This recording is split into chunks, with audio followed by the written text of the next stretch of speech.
ဦးခိုင်မော့ဆက်ချက်ပေါင်းခင်ဗျာ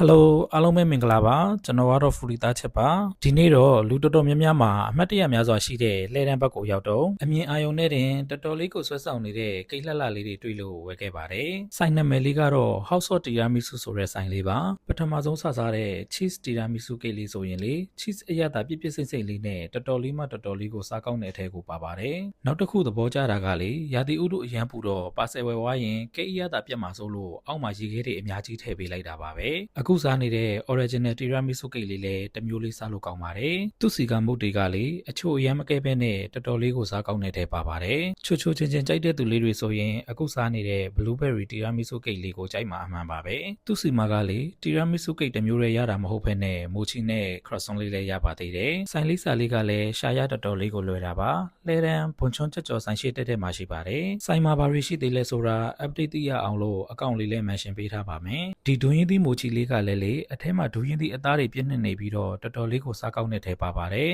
လှဲတန်းရောက်ရင်စားကြည့်ပါတတာ